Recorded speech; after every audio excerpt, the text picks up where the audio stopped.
नदी के चाहत में समंदर को छोड़ बैठी। कितना अनमोल रिश्ता था हमारा, एक पल में तोड़ बैठी।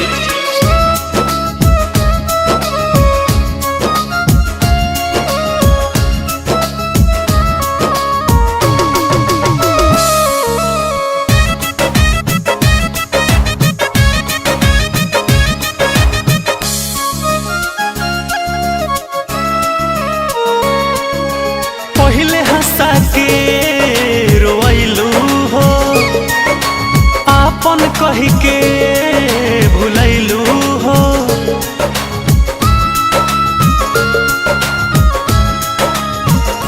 हाँ, पहिले हंसा के रोइलू हो, आपन कह के भुलैलू हो। जब दिल से गईनी हार हो, ठुकरैलू हमर प्यार हो। तोर दिल नाता अरमान,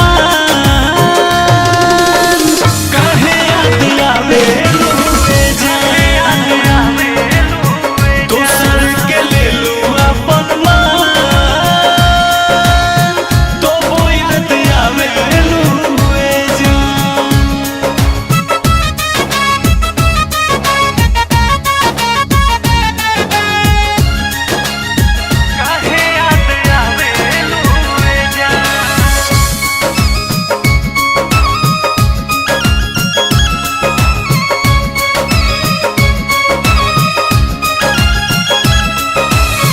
रहे काला चारी यारी, तोड़ दिले बाड़ू।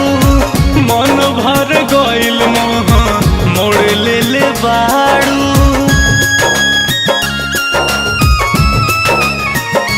हाँ, रहे काला चारी यारी, तोड़ दिले बाड़ू। मन भर गइल मोह, मोड़ ले ले बाड़ू।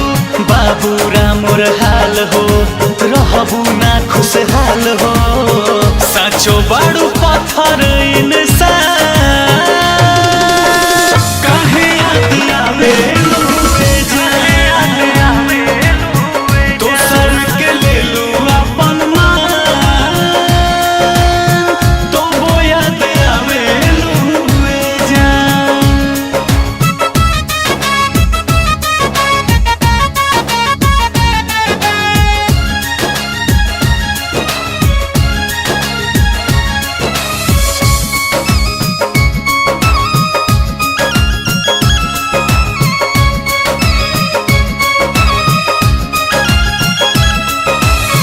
कैले रहू वादा कबो छोड़ के ना जाइबू। जब खिसियाइब हम तब तू मनाइबू। हाँ, कैले रहू वादा कबो छोड़ के ना जाइबू। जब खिसियाई है रंजित तब तू मनाइबू।